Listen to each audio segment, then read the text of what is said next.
Hello, everyone, and welcome to another edition of the BioWare Social Nebulous podcasting. I'm your host, Brett Bates, Community Manager here, and today we're going to do something a little bit different. We're not going to be talking about Dragon Age Legends too much. We're going to do something I'm calling Inside the Game Dev's Studio, in which we bring someone from the dev team in and kind of figure out who they are, what they do here, how they got here, that sort of thing. So with me today, I have Mr. I'm Andy Korzik. Okay. I'm sorry, go ahead. Who are you and what do you do at BioWare Social? Okay, I am I'm assistant designer at BioWare Social, which basically means I work on design. Okay. I mean, in terms of it depending on what the situation is. I know on Dragon Age, I worked on, a lot of the items. I worked on a lot of the new map content in terms of game logic as well. Yeah. A lot of things like that. Yeah. And Skill, now you guys game balancing. And now you guys are deep in pre-production for our next game. Yes. Okay. So first question. How did you end up at BioWare Social? Well, I got really lucky. I went to undergrad and I got my degree in computational media, which is kind of programming / media design. Okay. Now, is that a typical major for someone who wants to do video games? Like, did you want to do video games with that? Yeah, I think so. I mean, I think I definitely, for the longest time, I imagine there's a lot of people's thing is that I wanted to make video games. And I know, in high school, I wasn't really sure what I wanted to do, but when I went to college, I applied for computer science, and I got in, and I switched my major before my first semester when I found out about this major. And it was I was still going to be taking computer science, and so I wanted that concrete skill, but I also wanted the design aspect of it. And so I would definitely say that it applies pretty much to design. That's a cool program. Is that available at a lot of schools? I've never heard of it before. Well, this was at Georgia Tech. Okay. So it's called different things, I imagine. I know they have a lot of game design majors at different schools. Yeah. But then after that, I went to graduate school for entertainment technology, which sounds kind of ridiculous, but it's pretty much the exact same thing. Everybody kind of came in with a hard skill. Yeah. So it wasn't so much learning new things. It was more practice on what you would possibly get in the industry and, working with teams on different things. So I worked on teams. We did a lot of rapid iteration, and I worked on a lot of I worked on educational game. I worked on a project for a client in Korea that was a kind of museum expo-y type thing with computer vision cameras, kind of like Microsoft Connect. So basically doing projects for clients. Yeah, and you got to travel all over the world with that. You talked about Korea. You were staying in Japan for a while. Yeah, no, it was definitely it was a great program at it was Carnegie Mellon, and I know a lot of the other people who are here at BioWare SF were in the same program as me, and it was a really good opportunity. It was really what you made of it, but they give you the tools to they give you the opportunities that are great and invaluable pretty much. Yeah, and then that's how you ended up here at BioWare. You did an internship with us. Exactly. Yeah. My final project was with 5 other students. We were doing some research in HTML5, working on kind of a tablet-ish game for BioWare or for EA2D at the time. So yeah, we were doing a project for EA2D. It was kind of almost like an internship. We were sitting within the studio, which was really cool because we got to pretty much see the game being launched. Yeah. We got to see the game go from dark beta to full-on released beta. So it was a really cool experience. And then after that, BioWare SF hired me on as a designer. Let's have you just kind of briefly run us through a typical day as a designer here at BioWare Social. Okay. Well, definitely working on pre-production and then working on a live game like Dragon Age. It's two definitely different things. I would say I can start off like when I was on, in Dragon Age, when you come in, usually coming in the morning around, just come in the morning and then check Facebook, check the, check the See what all the groups. Commenters have been talking about. Exactly. Yes. See, the various groups, mainly Team Increase, I guess, and Sure. and some other stuff, and then check in with the people who have been testing the most recent content to kind of see what I need to do for the day. We have our stand-up meeting in the morning, which is kind of where the entire team gets together and says what they did yesterday and kind of updates on how far things are going and then what are we doing today. And after that, I kind of based on what I found out in the morning and based on what I have left to do, it's a lot of just meeting up with people, like meeting up with other designers, like Paul, or meeting up with John, and then or you, and then figuring out specifics, or talking about possible new features, talking about new content, what needs to get in the game, what the important things that need to get done today are, so that they can be tested.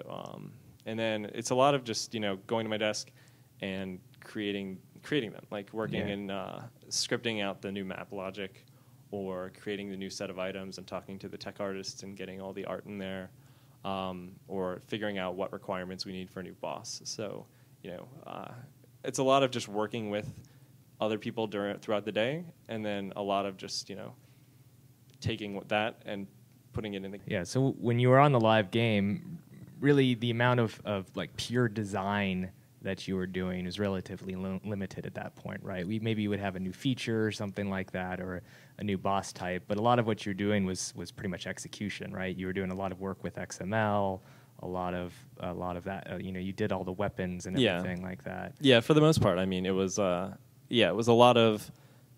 It was not a whole lot of large feature designs. Yeah. It was every once in a while a small feature, as well as like coming up with details for quests.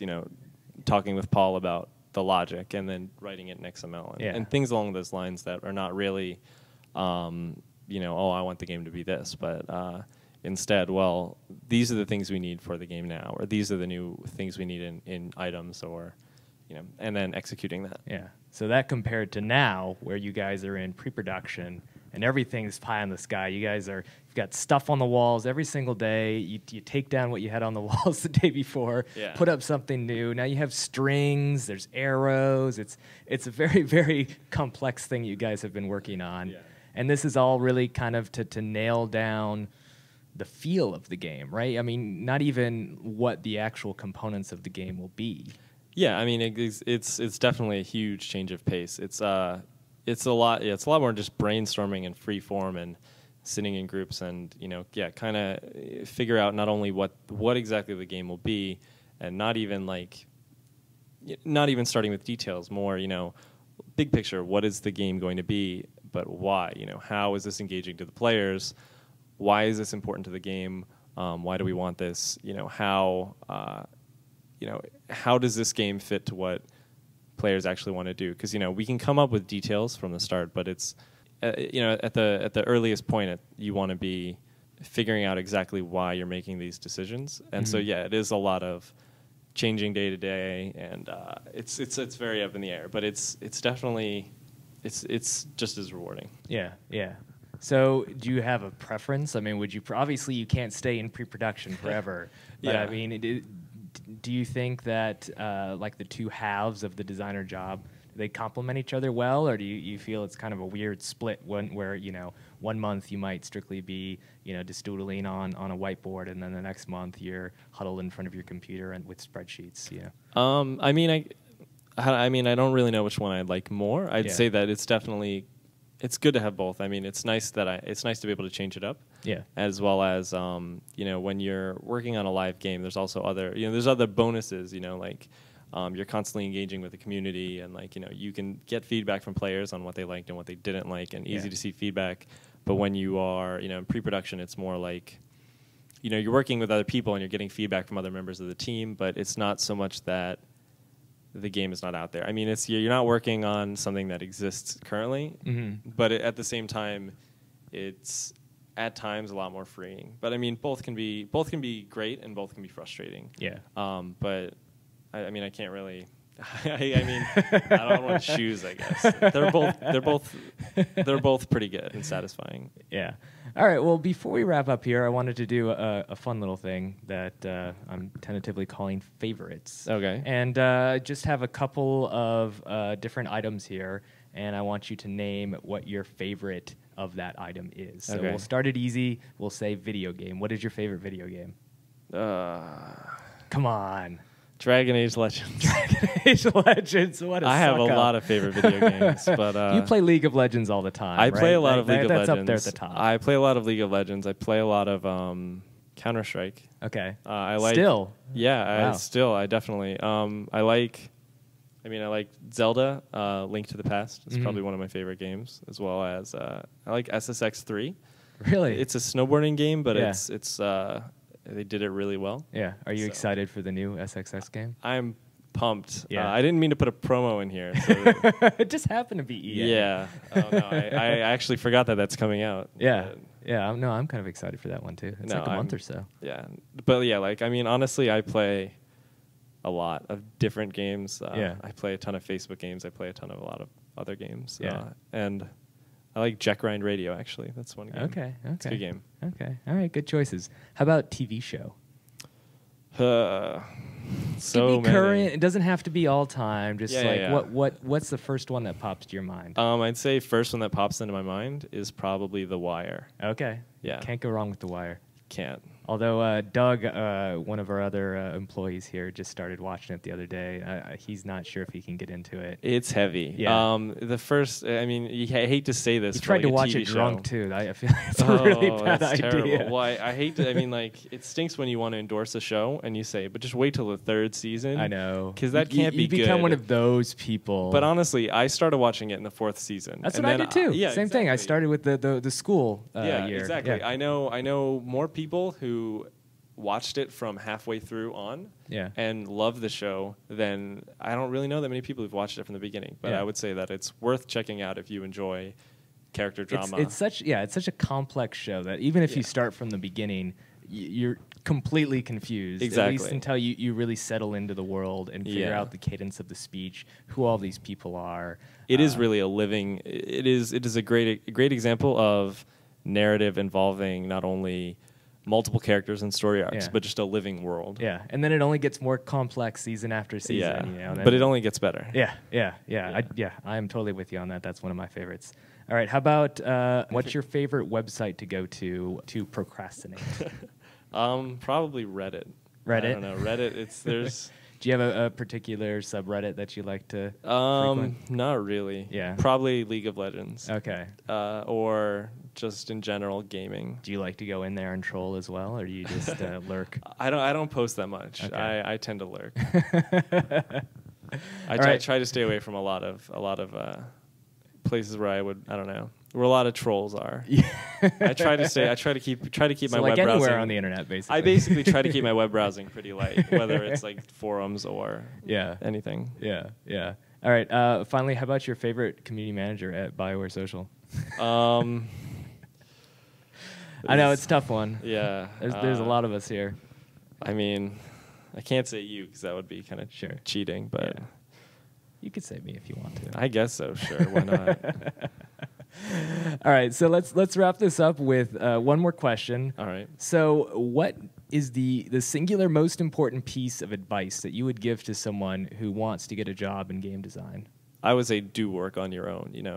Go do your own project, learn something on your own. Don't. To really kind of build up a portfolio. Exactly. Regardless of whether you're in school. Exactly. Anything like that. Take the initiative to if you want to make work on game design, well, design some games. Just do it. If you don't know how to program, make board games. Yeah. Make paper prototypes. If you want to program, make some game systems and then make a game. It doesn't have to be the best game, but you show your passion and iterate on it, and figure out what you're learning from that, and be able to identify the things that you're learning from the things that you're doing. And I mean, those are the two really big things. It's like take the initiative, and then be able to figure out exactly why it is that you like it. Yeah, and the great thing is now there are so many avenues for your work to be seen. Exactly. So even if you're just doing it as a hobby, you're doing it as your own little passionate project. Yeah. You have school, you have a job or whatever, you can still put it up on Congregate. You can put it up on the web in some other form. Yeah. You could even put it up on iTunes, if it's an iPhone app. Yeah. There's just so many different ways where you can get your work out there and seen, and then who knows where that leads. Yeah, I mean, there's nothing but opportunity. Yeah. So it's definitely the best thing you should do, or the first thing you should think about if you want to get in the industry. Cool. All right. Well, thanks, Andy, for being the guinea pig for the first edition of that. Thank you for having me. I think we'll do a couple more of these. I think it's pretty interesting. Even bringing some of the other designers on, they're going to have very different stories from you. They'll probably have more interesting things to say about the game. You were interesting. Come on. All right, guys. Well, thank you very much for listening, and we'll see you again next time. Bye.